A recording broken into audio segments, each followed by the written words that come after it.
Olá, a paz do Senhor Jesus. Eu sou a Liliane e eu vou estar comentando essa revista do segundo trimestre da Escola Bíblica Dominical, a revista da CPAD, que o título é Homens dos quais o mundo não era digno, o legado de Abraão, Isaque e Jacó. E nós vamos, no decorrer dessa revista, aprender como Deus usou a vida desses homens falhos e escolheu eles mesmo apesar deles e como Deus usou a vida deles e eles trazem um legado para a nossa vida até hoje.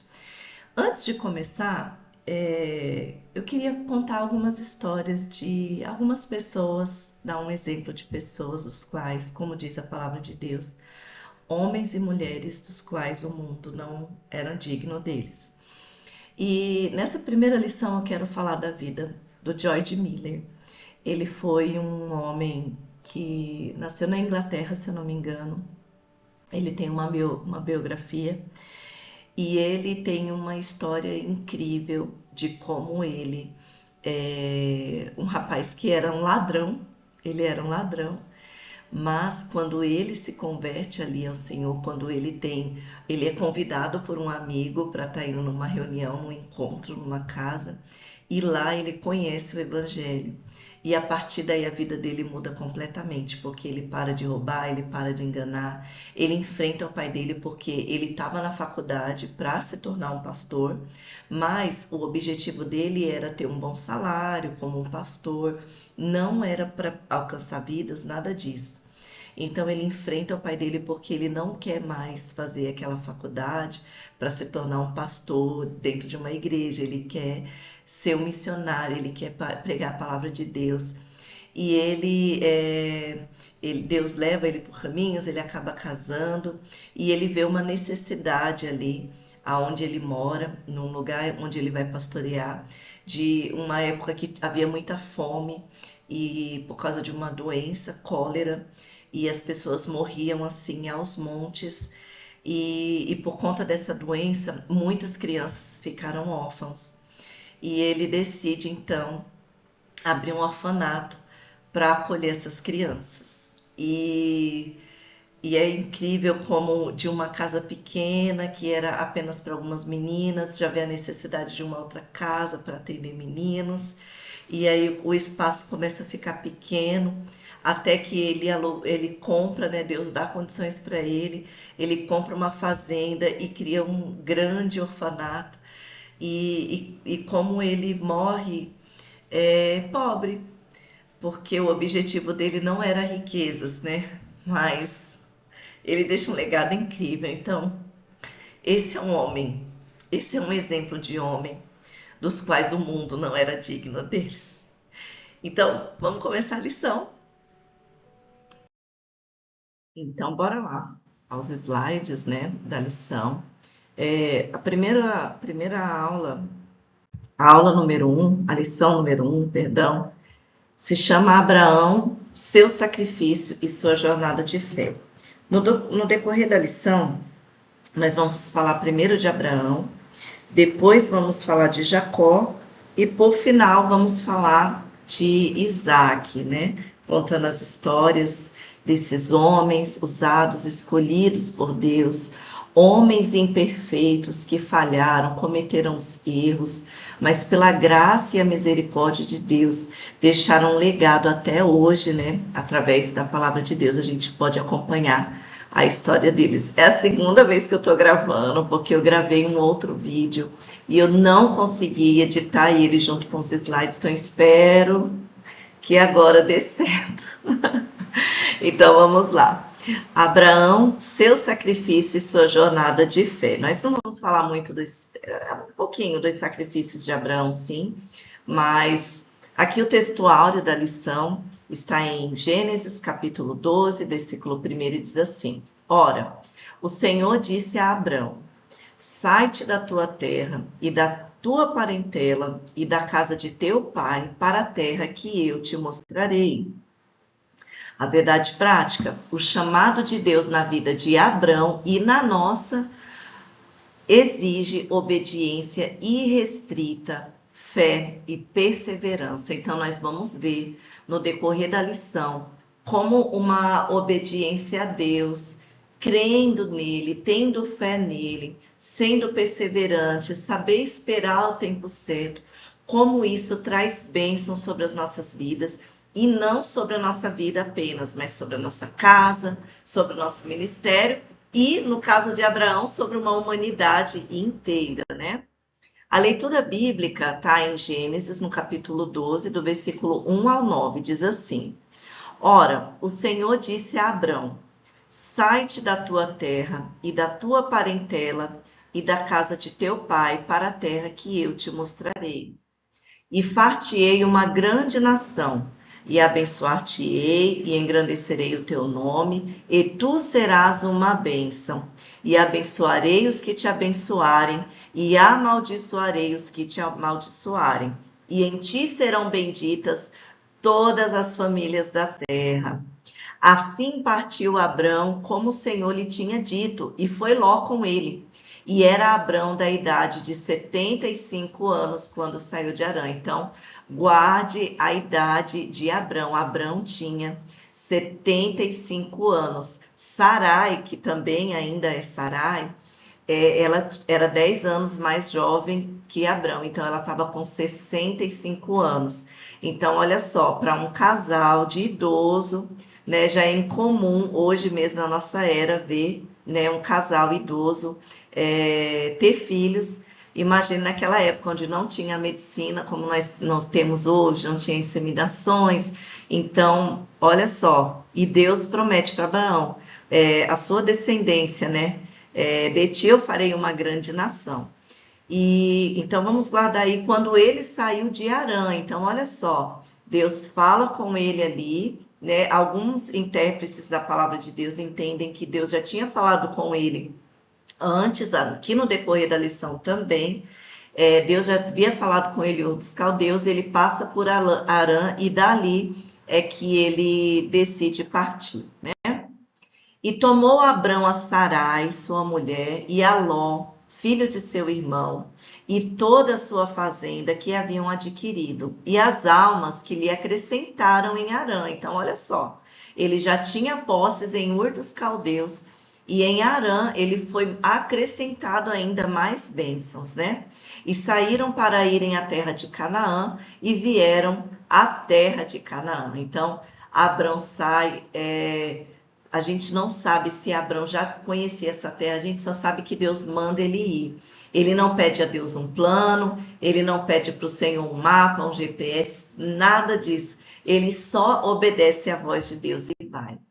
E passou Abrão por aquela terra até o lugar de Siquém, até o carvalho de Moré, e estavam então os cananeus na terra. E apareceu o Senhor a Abrão e disse: A tua semente darei essa terra. E edificou ali um altar ao Senhor, que lhe aparecera. Então, como Abrão, ele já vinha de uma cultura onde adorava-se outros ídolos, né? Eram povos pagãos. Abrão, ele tinha esse hábito, ele sabia que as divindades deveriam ser honradas, deveriam ser adoradas. Então, a gente não vê Deus pedindo isso para ele, mas ele ali ele edifica um altar ao Senhor que apareceu para ele. Eu acredito que já com essa cultura dentro, né, imposta ali a ele, ele fala, não, eu preciso fazer algo por esse Deus. E às vezes nós, quando nós aceitamos Jesus, nós achamos que tudo aquilo que a gente aprendeu, as nossas experiências, aquilo não vale mais. Mas algumas vezes elas valem sim. A gente vê o exemplo de Pedro. A gente tem dois exemplos, né? A gente tem o exemplo de Paulo, quando ele diz: tudo aquilo que eu aprendi eu considero como esterco, para mim não serve de nada, né? E a gente tem Pedro, que quando o Senhor chama ele, Jesus diz para ele, né? Pedro, você é pescador, só que agora você vai ser pescador de almas. Então, se você tem uma faculdade, se você tem experiência em algo, em liderança principalmente, né, que nós na igreja trabalhamos muito com a liderança, né, em todas as áreas, em todos os ministérios. Então, se a gente tem algo, né, uma experiência, a gente pode acrescentar sim para o reino, né, para o reino de Deus. Se você já era uma pessoa generosa, continue sendo generosa a partir de agora que você serve, que você está no reino de Deus, né? No evangelho, servindo a Deus e obedecendo a palavra do Senhor. Então ele edifica esse altar ao Senhor. E moveu-se dali para a montanha a banda do oriente de Betel, e armou a sua tenda, tendo Betel ao ocidente e Ai ao oriente. E edificou ali um altar ao Senhor, e invocou o nome do Senhor. Uma coisa interessante que nós vemos aqui é que muitas daquelas terras que Abraão estava passando, elas não se chamavam, não tinha aquele nome ainda. Então, o escritor, o tradutor da palavra de Deus, ele coloca ali os locais para que nós tenhamos uma ideia de onde que era. Por exemplo, a minha rua, né, todas as ruas, né, no começo do bairro, ela é o quê? Rua 1, Rua 2, né, Rua 3. Só que quando a gente passa a morar e já está definido certinho o bairro, as ruas mudam de nome, aí coloca o nome de pessoas para homenagear. Então é mais ou menos isso. A terra podia, né, quando a gente estuda ali a geografia bíblica, a terra não tinha esses nomes, né? Então é mais para a gente identificar. Hoje se chama isso, hoje se chama Betel, então era lá em Betel. Mas pode ser que naquela época de Abraão havia um outro nome, até porque Betel significa casa do pão, né? Então, é Betel? Não, é Belém. Ai, perdão, Belém. Betel é alguma coisa com luz, né? Peraí que eu vou falar, estudar primeiro para... Peraí um pouquinho, já volto. Ah, então é isso mesmo. Betel significa casa de Deus, porque foi ali naquele lugar. Olha só, Jacó não tinha nascido ainda. Então, o escritor coloca ali o nome de Betel, mas provavelmente na época que Abrão chegou lá, o nome não se chamava Betel. Talvez era um outro nome ali que os povos moravam lá. Mas isso é só um parênteses dentro da lição, né? E é o ocidente, na cidade de Ai, a gente vê Ai também lá depois. Lá em Josué, que é a segunda cidade que Josué conquista, né, já no livro de Josué. Então é só para a gente saber, assim, ter um mapa mental, um mapa mesmo na nossa mente ali de onde que é cada lugar. E ali ele invocou o nome do Senhor. Alguns estudiosos dizem que ali é a primeira vez que se invoca o nome do Senhor. Ah, não, perdão, deixa eu corrigir aqui. Por isso que é bom, né? Ai, gente, a outra lição, essa gravação, não sei se vai ficar 100%. Aliás, não vai ficar, porque eu perdi a outra gravação e aí já estou um pouco cansada, né, de tentar editar. Mas vamos aí, eu quero colocar esse vídeo, né, tô com esse desejo no meu coração, então eu não vou desistir, não. Então vamos lá. Então não foi Abraão, foi Enos. Acabei de dar uma pesquisada ali para não falar besteira. Ele começou a invocar o nome do Senhor. Então vamos para o próximo slide.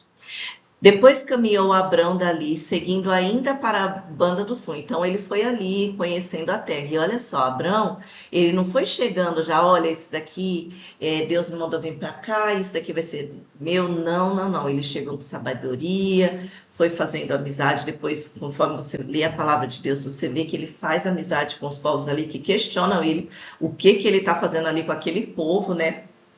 Que provavelmente eram mais de 40 pessoas, porque olha só, eram duas famílias, a família dele, a família de Ló. Eles tinham servos para cuidar dos animais, tinham servos para cuidar da casa, os seus servos tinham família, tinha esposas, tinham filhos, então era um grupo grande ali, né?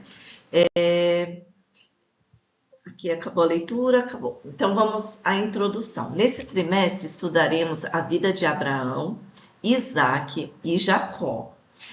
E olha só que interessante, né? Abraão saiu sem saber para onde ia, ele nem conhecia a terra, né? Provavelmente ele tinha ouvido falar de Canaã, mas ele saiu sem saber para onde ia. Jacó foi transformado por Deus e Isaac viveu na dependência da promessa. A promessa que Deus tinha feito, né? Tá até na ordem diferente aqui, né? Mas Isaac viveu na promessa de Abraão e Jacó foi transformado por Deus. Então, nós vamos ver como as vidas desses homens, tanto os seus erros como esses acertos, podem nos ensinar e nos ajudar a viver os milagres de Deus e as promessas do Senhor. A palavra-chave é fé, para que fique guardada na nossa mente, no nosso coração. Então, nós vamos falar bastante de fé. Deus chama, o primeiro subtópico é Deus chama Abraão, né? Deus chama ali, que é Abraão ainda, né? Na verdade, esse é o primeiro tópico, esse é o primeiro subtópico. A fé de Abraão diante do chamado. A fé de Abraão diante do chamado. Nós vemos ali em Gênesis, no capítulo 12, o chamado de Deus, a ordem de Deus, um lugar desconhecido, a fé e obediência, e sem GPS e sem mapa. Deus, né, nós não sabemos se Abraão já tinha um conhecimento sobre Deus, se ele já tinha ouvido falar sobre Deus, mas para nós hoje é fácil. Para nós hoje é fácil, nós temos a palavra de Deus, Cristo já foi revelado, nós seguimos a Cristo, então nós temos uma infinidade de versões da palavra de Deus. Então, para nós hoje é fácil a gente atender o chamado de Deus, mas agora imagine para Abraão, que tinha a sua herança ali na casa do seu pai, tinha ali a sua vida toda estruturada, mas ele obedece ao chamado de Deus, à ordem de Deus, e ele vai lá para esse lugar desconhecido, né? Isso demonstra a fé e a obediência de Abraão. Nós costumamos falar muito da fé de Abraão quando Deus pede Isaac, né? Mas aqui, nesse envio, nessa ida de Abraão, já demonstra o tamanho da sua fé no Senhor, né? E a sua obediência. Fé, ela não começa com entendimento. Nem sempre, irmãos, nós vamos entender os planos do Senhor, o que o Senhor tem para nós. Então, a fé, ela não começa com uma explicação, com um entendimento. Por exemplo, uma enfermidade, quando ela vem sobre a nossa vida, às vezes nós não entendemos. Quantas pessoas são sorteadas, não tem na sua família, né, uma herança genética para o câncer, mas aquela pessoa, ela foi sorteada. Nesses sorteios da vida, você tem ninguém na sua família com câncer, mas a pessoa é diagnosticada com câncer. Então, mas a pessoa crê, ela crê, porque a fé ela não vem com entendimento, né? Ela começa com obediência. Senhor, eu creio que o Senhor vai curar. Eu estou aqui, Deus, para que o Senhor seja glorificado através da minha vida, através dessa enfermidade, através dessa tribulação. Então, a fé ela não começa com entendimento, ela começa com obediência, quando a gente obedece ao Senhor, mesmo quando a gente não entende. A promessa para Abraão, né? As promessas eram para a humanidade. Então, olha só, a promessa que Deus faz a Abraão é individualmente, em primeiro lugar, né? Deus diz, né? Far-te-ei uma grande nação. Abençoarei, né? Eu te abençoarei.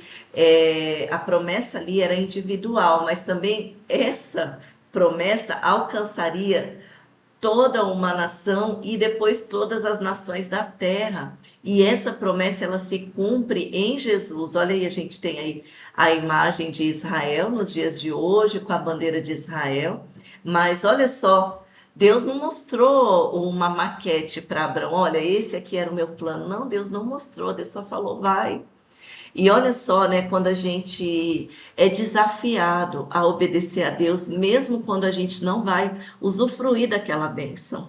É maravilhoso isso, né? Porque Abraão ali morreu, né? Mas ele tinha só uma promessa. Quando que o povo conquistou a terra mesmo? Cerca de 400 anos depois. Quando o povo de Israel, aquela multidão, sai do deserto, atravessa o Rio Jordão e entra em Canaã. Então, olha só, ele não viu Jesus, né? Ele não viu Jesus Deus sendo encarnado na forma de Jesus e subindo na cruz, ele não viu, mas ele creu. E a sua obediência nos abençoa até hoje, né? Porque hoje nós somos alcançados, né, por essa obediência de Abraão. Abraão não viu, mas ele creu. E assim também é conosco, nós não vemos, e a palavra de Deus diz: bem-aventurado aquele que não viu e creu. Olha que coisa maravilhosa, né? Nós não vemos, o céu não se abriu, não teve uma grande revelação para nós. Talvez o milagre que nós vivemos hoje não sejam extraordinários, vivemos apenas os milagres rotineiros, ordinários, né? Ordinário não é um palavrão, né? Mas é de ordinário mesmo, é de rotina, né? Mas nós cremos, nós confiamos, mesmo quando nós não vemos, mesmo não vendo, nós cremos. Deus é bom, né? O Espírito Santo que nos convence da verdade, né? Tudo tem o seu tempo determinado e há tempo para todo propósito debaixo do céu. Abraão obedeceu e no tempo certo Deus instituiu aquela nação, né? As bênçãos de Deus para Abrão. Qual eram as bênçãos, né? Que ele se tornaria uma grande nação. Olha só, Abrão já vinha de uma nação, de Ur dos Caldeus, depois de Harã. E as bênçãos que Deus disse que já estava abençoando ele aí, né? O nome dele seria engrandecido, não só o cristianismo, mas Abraão, né? Ele é reconhecido em outras religiões, né? No judaísmo, principalmente, é de muita importância a vida de Abraão e no islamismo também. Então, olha só como Deus engrandeceu o nome de Abraão. E toda a terra seria abençoada, como nós somos hoje, através da vida de Jesus. E olha só o que diz, né, a citação que Tiago diz: humilhai-vos perante o Senhor, e ele vos exaltará. Abraão se humilhou. Olha só, a gente às vezes cita de uma forma errada, né? Os humilhados serão exaltados, mas é uma maneira errada de se falar, porque na Bíblia diz, né? Aqueles que se humilham, né? Serão exaltados. E às vezes ser humilhado é mais fácil do que se humilhar. Porque quando você é humilhado, você é vítima daquela humilhação, né? Agora, quando eu me humilho, eu me torno um vilão. Eu reconheço que eu sou um vilão. Então, quando a palavra diz humilhai-vos perante o Senhor, se humilhem a Ele, né? Reconhecendo a nossa maldade, a nossa pequenez, a nossa prepotência, pedindo para que Deus sonde o nosso coração, Senhor. Se isso não for bênção, Pai, tira do meu coração, sonda o meu coração, Deus. Será que a intenção do que eu tenho feito, Pai, é para te agradar, é para ajudar meu irmão, ou é para eu me aparecer? Por isso que Jesus ensina, vai no secreto. Quando você orar, ora no secreto. Quando você der a esmola, faça isso no secreto. Quando você jejuar, jejue no secreto. Se humilhando, isso é o humilhar-se perante o Senhor, sem buscar o reconhecimento de ninguém, porque melhor do que o reconhecimento humano é o reconhecimento de Deus. E melhor do que as glórias deste mundo é a glória eterna, é a nossa herança eterna, né? E Ele vos exaltará. Olha só, irmãos, a gente às vezes espera a exaltação de alguém, o elogio de alguém. Pode ser que não venha, irmão, e glória a Deus se não vier, porque melhor do que a exaltação do homem é a exaltação de Deus. Aleluia.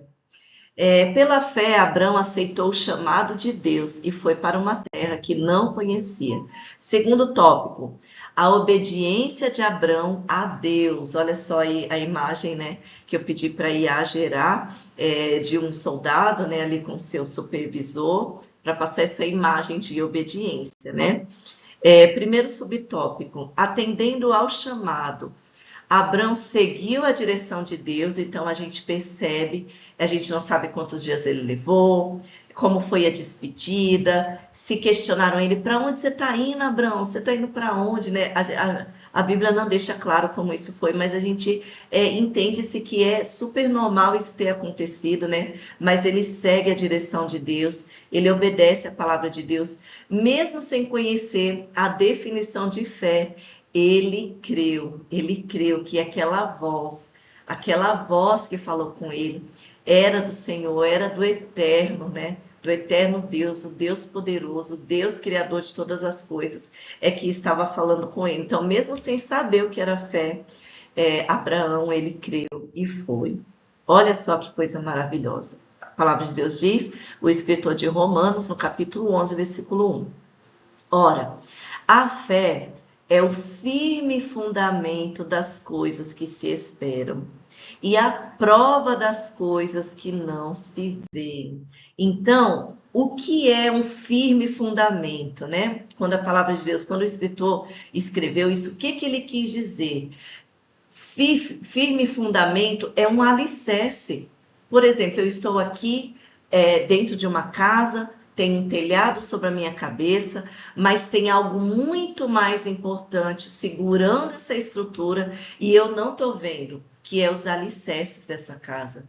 É o fundamento dessa casa. Eu não estou vendo, porque acima dele tem o piso, tem as paredes, tem as colunas, mas se não fosse esse alicerce, essa casa já tinha desmoronado. Então a fé, ela é essa base para a nossa comunhão com Deus. Não tem como a gente servir a Deus e estar com Ele sem crer nele, sem ter fé. Então, a fé é essa base, é o firme fundamento, né?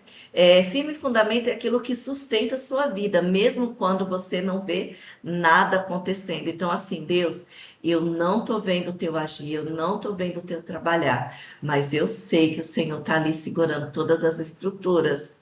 Eu sei, Senhor, que o Senhor está trabalhando, né? E a gente tem o exemplo do alicerce que eu já dei e da ponte, né? Quando você atravessa uma ponte, você está ali dirigindo o carro, quando você está já no carro, você não está vendo a estrutura lá embaixo, mas é todas aquelas colunas, aquele firme fundamento que segura aquela ponte e nos dá a passagem para o outro lado.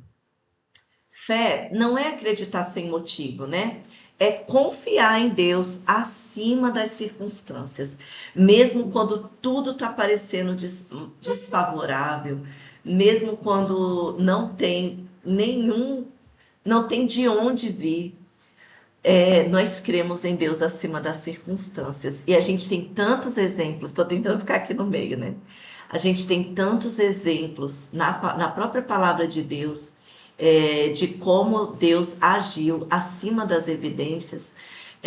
Quando a gente vê ali Eliseu, quando Eliseu profetiza ali sobre a cidade de Judá, que estava cercada pelos sírios, e ele profetiza, ele fala, amanhã a farinha vai custar muito barato, né? Digamos, vou dar um exemplo, né?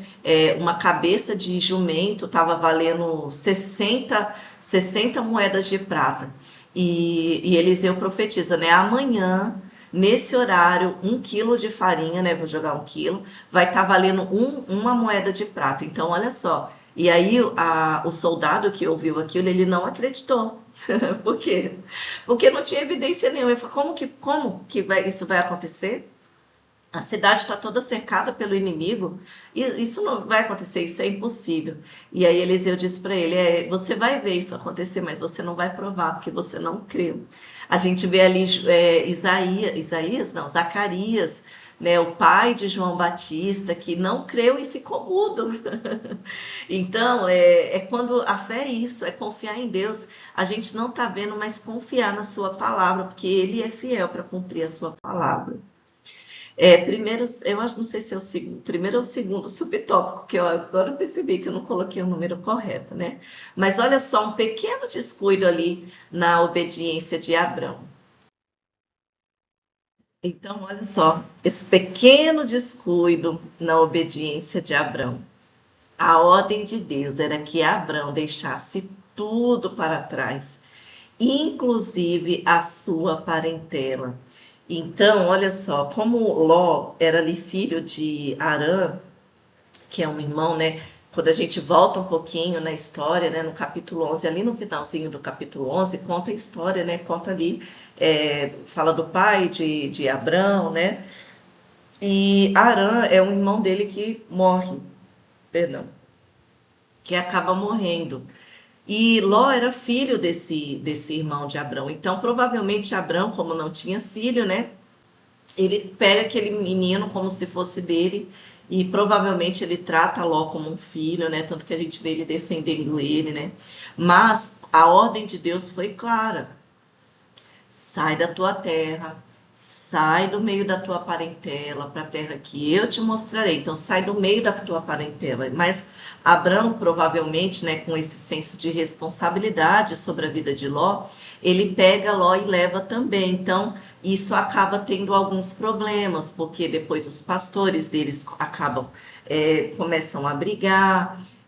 Depois Abrão teve que sair em guerra por conta de Ló, para defender Ló. E a gente vê como ele ama Ló, né, quando ele intercede ali junto ao anjo do Senhor, pela vida de Ló, né, um diálogo maravilhoso, assim, que a gente tem um dos diálogos mais lindos, que eu acho, da palavra de Deus, quando ele fala para o anjo, né, você mataria, você exterminaria a cidade se tivesse, né, 50 justos ali, e ele vai até um, né, e o anjo ali salva Ló e a sua família, né, mas aí já é história para um outro contexto.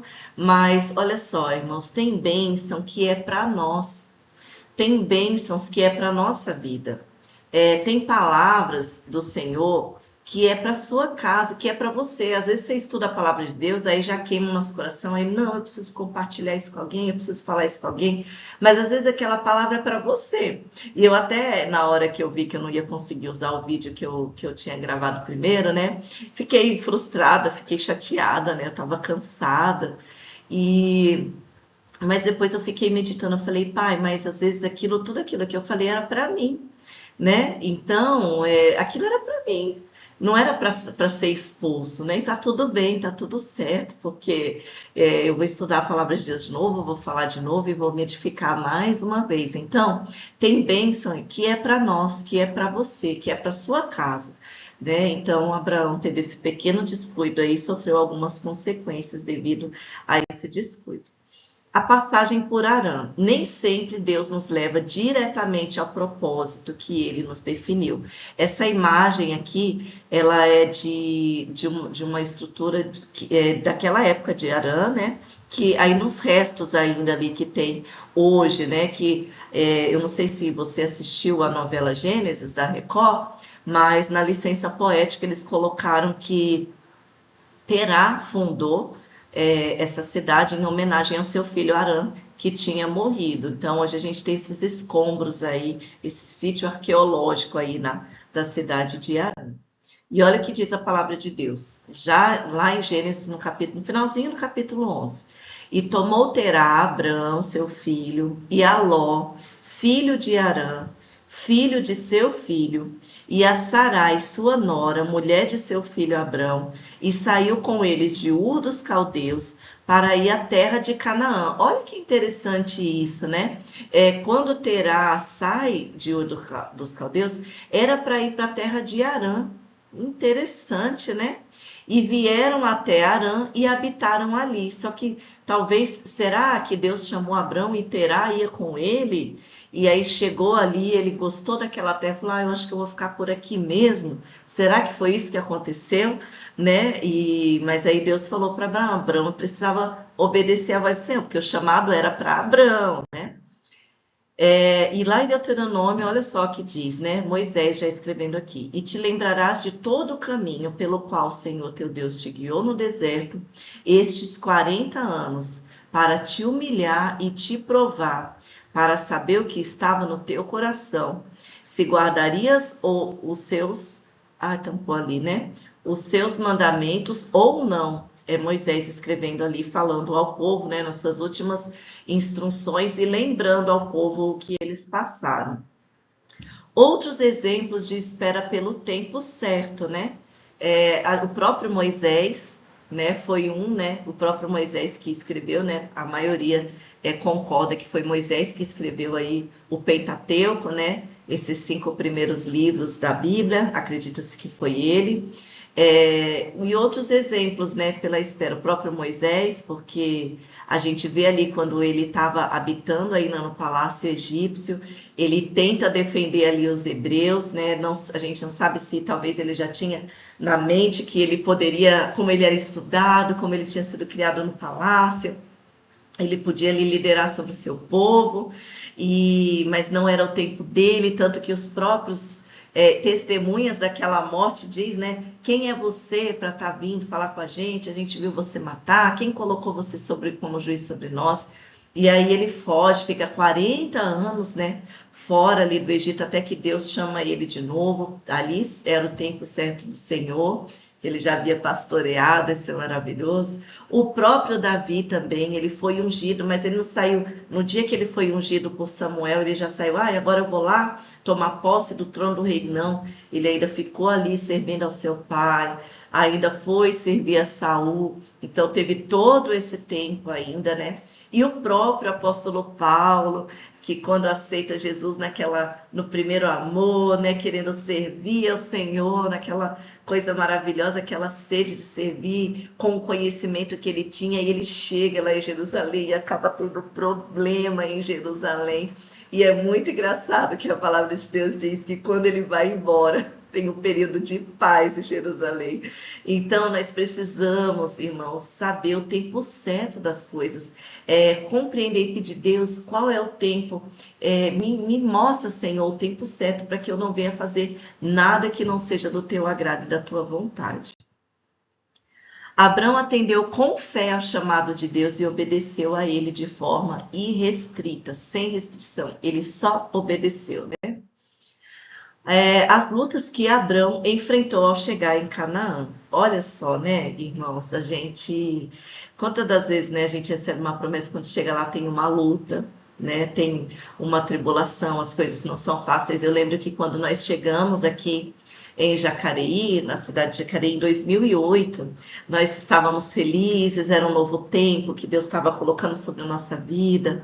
Nós alugamos uma casa maior aqui em Jacareí, a gente estava cheio de planos, né? Cheio de projetos, e a gente conseguiu uma casa muito boa perto da cidade, né? Perto do centro da cidade. Mas, irmãos, todas as vezes à noite, eu não sei se tinha alguém que vendia entorpecentes, né? Tentar amenizar as palavras. No fundo da nossa casa, que era uma vila, a gente morava na primeira casa, a casa era muito boa, mas tinha esse problema, né? Então, irmãos, era a noite toda gente passando na nossa janela e as pessoas consumindo, né, entorpecente, a fumaça, aquela fumaça, aquele cheiro de fumaça entrava na nossa casa. E algumas vezes a gente chegou a questionar, Senhor, será que era esse mesmo? Será que essa era a tua vontade mesmo? Né? Vim para esse lugar e passar agora por essas situações, né? E foi um tempo de choro, mas que Deus nos abençoou também. Em 2 meses, Deus nos abençoou e nós compramos a nossa casa, e foi uma maneira muito milagrosa a forma que nós compramos a nossa casa, né? E talvez se eu tivesse ainda lá na cidade de Taboão da Serra, até hoje eu não teria casa, porque em São Paulo as coisas são um pouco mais difíceis. Não difícil para o nosso Deus, né? Mas a gente não sabe, né? Se a gente não tivesse obedecido à voz do Senhor. A dificuldade contra a fome, né? Então, em todos os tempos, todos os que decidem obedecer a Deus experimentam batalhas, dificuldades e oposições.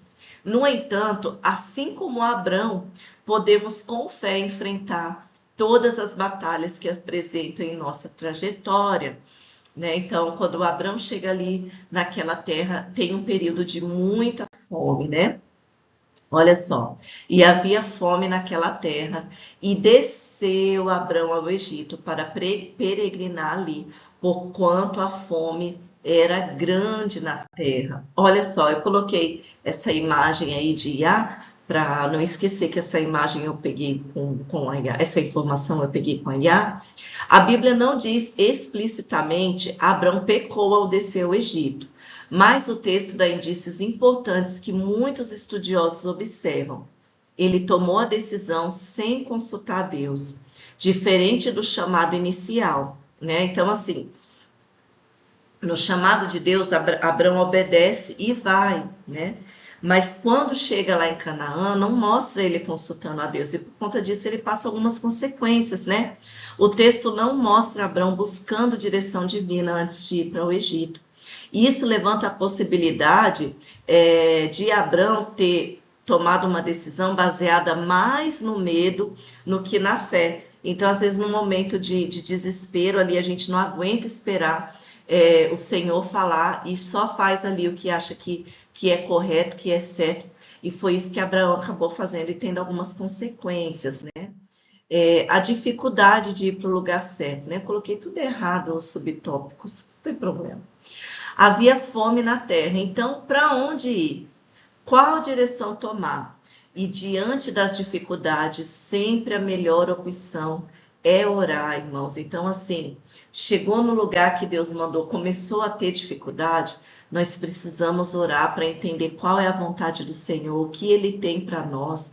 E geralmente, e como que eu vou saber, então, qual é a vontade, que caminho seguir, né? Se eu vou para cá, se eu vou para lá, que caminho eu devo seguir, que faculdade eu devo fazer, que proposta de emprego eu devo aceitar, é aquela que vai trazer paz no nosso coração. Quando nós oramos, quando colocamos diante de Deus uma decisão, Ele nos dá paz, Ele dá paz. E pode confiar sem medo, porque ele assume a responsabilidade, né? Agora, quando nós tomamos decisão sem consultar ao Senhor, nós enfrentamos algumas dificuldades e até algumas consequências, né? Mas o nosso Deus, pela sua infinita graça e misericórdia, ainda cuida de nós, como cuidou de Abraão. Olha só. Sarai, coloquei até a imagem desse filme aí do Tim Carrey, né? Do filme O Mentiroso, que é um filme muito interessante, que mostra como a importância de falar a verdade, por mais que doa, por mais que a gente pode sofrer uma consequência, mas é sempre importante falar a verdade, né? Olha só, Abraão chegou lá no Egito, ficou com medo, porque Sarai, apesar de ser uma mulher com mais de 65 anos, acho que ali ela já estava com mais de 65 anos, ela ainda era muito bonita, então Abraão, com medo, pede para ela mentir.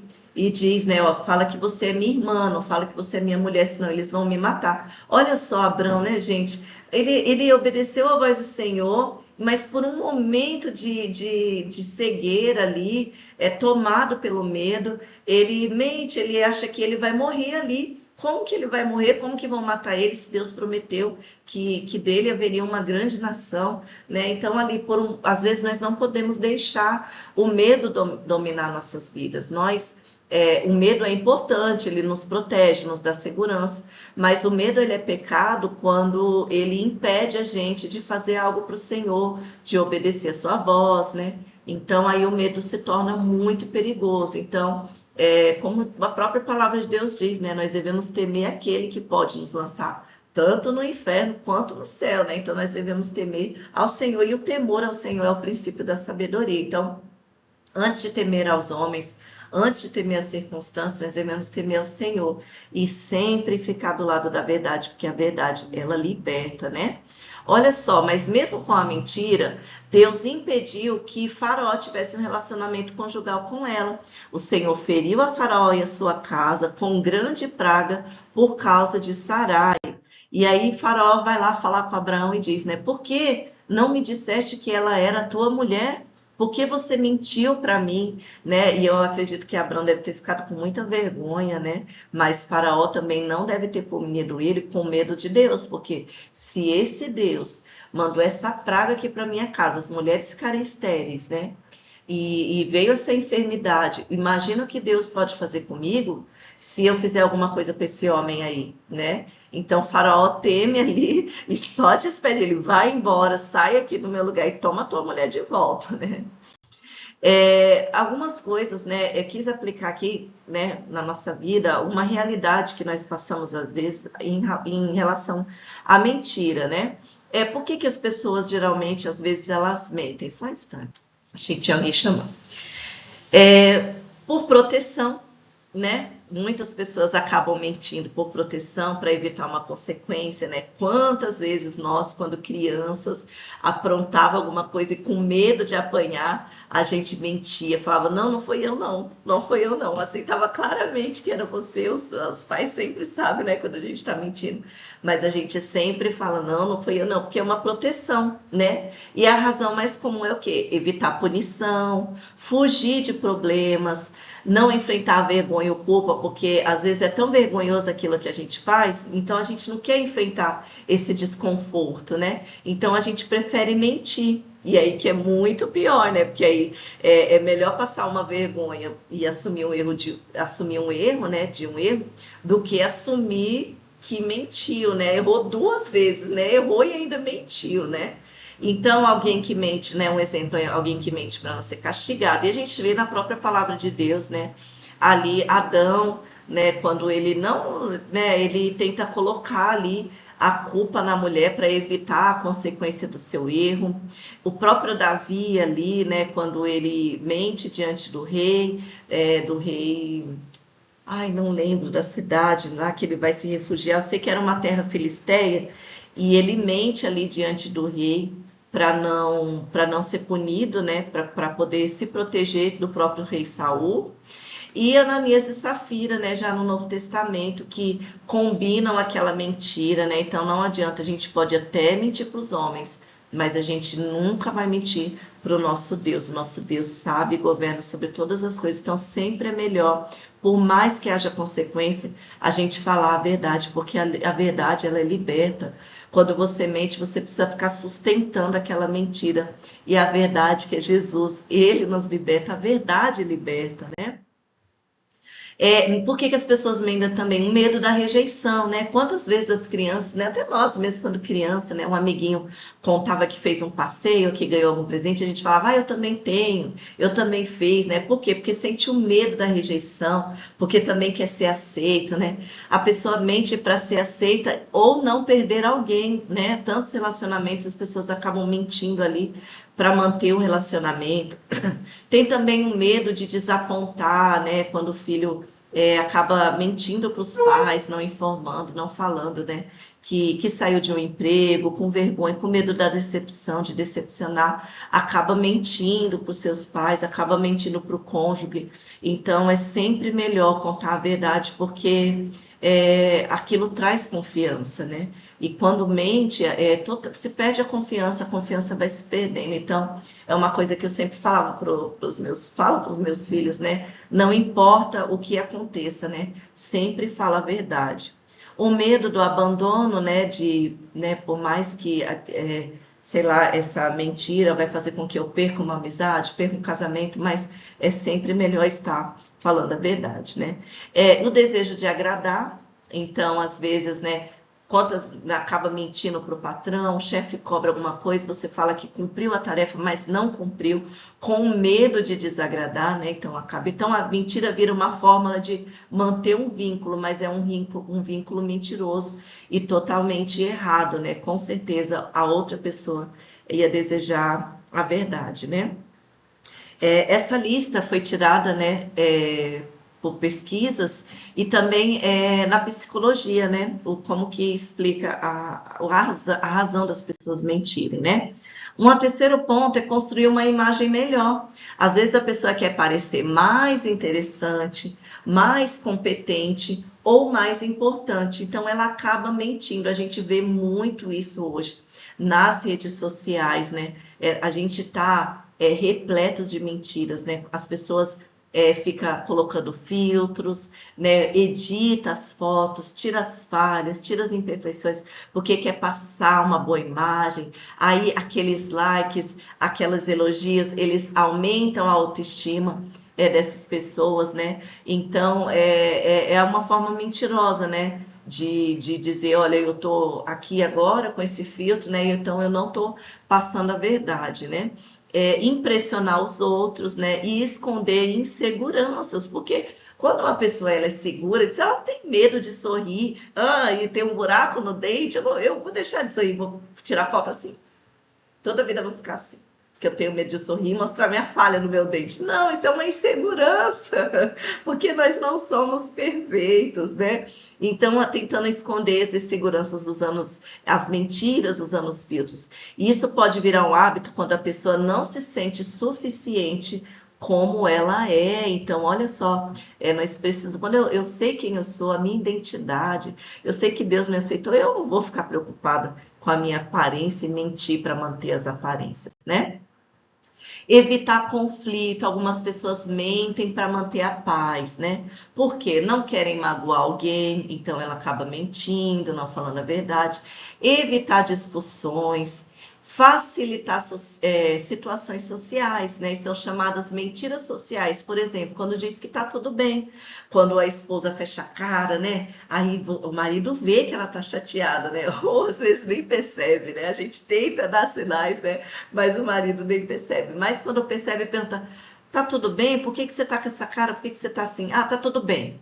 Ah, não foi nada não. Então seria muito melhor falar a verdade. Olha, eu tô chateada por causa disso e também ter um controle, né? Porque se você tentar achar a raiz daquela chateação. Porque às vezes, por exemplo, né? Você ficou chateado porque você acabou de lavar a louça e colocar um copo sujo na pia, né? Talvez se você tivesse descansado, aquele copo não ia incomodar. Mas qual que é a raiz? Por que chateia tanto e acaba virando motivo de briga, de discussão? Porque talvez você já está cansado, né? Ou talvez todos os dias você vê um copo ali. Então, assim, o problema não é o copo só foi a gota, né? De uma trilha ali que já vem, né? Um problema, né? Que já vem se arrastando. Então, é sempre bom identificar o que está trazendo incômodo e conversar e ser bem sincero. Olha, eu estou chateado por causa das finanças, nosso dinheiro, e aí acabo, né, ou qualquer outra coisa acaba me sobrecarregando, me deixando mais chateado do que eu deveria, uma coisa pequena, né, acaba me deixando mais chateado do que deveria, né? Então é sempre bom evitar as mentiras sociais, mesmo que seja para evitar conflitos. Ganho pessoal, né? Aqui a mentira é mais intencional, né? Para obter vantagem, manipular situações ou conseguir algo que não teria sendo sincero. Aí a gente tem um exemplo de vendedores, às vezes um advogado, né? Mas independente da sua profissão, você tem a escolha de sempre falar a verdade, né? Então aqui já é uma mentira pecaminosa, porque às vezes você acaba mentindo ali numa pressão. Quando você vê, você já foi e fala: ai, por que eu não falei a verdade, né? E agora, quando eu minto intencionalmente, eu vou no hospital, eu não tô com uma dor tão grande, mas eu chego lá, ai, eu tô morrendo de dor. Aí já é um pecado, né? Porque você tá aumentando aquilo para poder ter um ganho pessoal. Ou ver, né? Às vezes o vendedor, né? A roupa não ficou tão legal, mas quer fazer aquela venda, quer bater a meta. Ai, ficou ótima, leva, não sei o quê, né? Então, aí já é uma mentira muito pecaminosa, quando tem o prazer na mentira. Esse tipo de mentiroso que não vai entrar no reino de Deus, aquele que tem o prazer, aquele que sabe, aquele que não foi um escorregão, não foi um acidente, né? Mas ele sabia que ele ia mentir, ele foi pronto para mentir, né? E o sexto, tem mais dois, se eu não me engano, é o hábito ou padrão aprendido, né? Às vezes, quando criança, alguém ligava para o pai ou para a mãe, aí a criança aí falava: fala que eu não tô, né? Ou então alguém chamava: não, fala que eu não tô, fala que eu não tenho dinheiro. Então, assim, a pessoa aprende, né, ali que a mentira é uma coisa normal. Mentir é uma coisa normal, né? Então, essa repetição desde a infância, falta de consequências, né? Então, assim, falha, a não ser quando você promete, né? Eu cometi esses erros algumas vezes, né? Olha, falava pro meu filho: se você falar a verdade, você não vai apanhar. E era uma coisa tão horrível.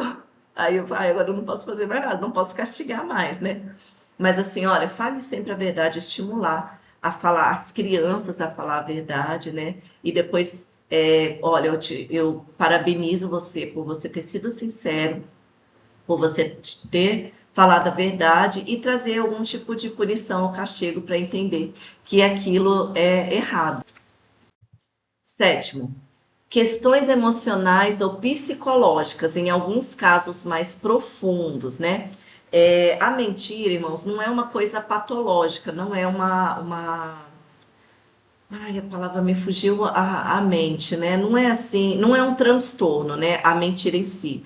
Mas ela é um braço ali de algum tipo de transtorno, talvez a baixa autoestima, a ansiedade e transtornos de personalidade em casos mais extremos, né? Que é chamado de mitomania, a pessoa ela já tem o hábito de mentir, né? Então acaba, ela não consegue falar a verdade, mas muitas vezes para isso, para ser aceito, para ganhar algum benefício, né? Então acaba virando uma mitomania, né? Já está falando mito, né? De um mito que a pessoa está contando e uma mania excessiva de contar, de falar mentiras, né? Mas mesmo sendo um distúrbio, isso não deixa de ser pecado e Cristo nos liberta de todas as algemas do pecado, né? Não esquecendo também de quem é o pai da mentira, né? Então, nós venhamos aplicar isso na nossa vida. Conclusão.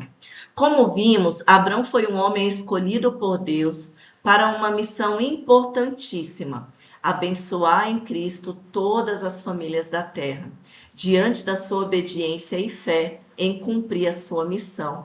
Recebeu da parte de Deus promessas extraordinárias. Essas promessas se estenderiam aos seus descendentes para que o plano divino de salvação para toda a humanidade viesse a se cumprir. Como homem de fé, Abrão também falhou, mas pela misericórdia de Deus foi restaurado e tornou-se um dos personagens mais destacados e importantes na história bíblica. Amém, meus irmãos, a conclusão dessa lição, que essa palavra possa nos manter alimentados até o nosso próximo encontro. E obrigada, meu Deus, por essa oportunidade. Quero estar orando, então, para finalizar essa lição. Espírito Santo de Deus, eu quero te agradecer por esta lição, quero te agradecer, Pai, pelos produtores dessa lição, dessa revista, que o Senhor Deus possa alcançar e continuar usando, Pai, esses homens, essas mulheres que trabalham, Deus, para que essas lições cheguem até nós. Senhor, que a Igreja de Cristo seja abençoada com essas lições, continua nos alimentando, nos dando discernimento, fica conosco, Pai, e que nós venhamos aplicar, Deus, a fé, a perseverança, a obediência e a verdade na nossa vida, em nome de Jesus e para a glória do teu nome. Amém.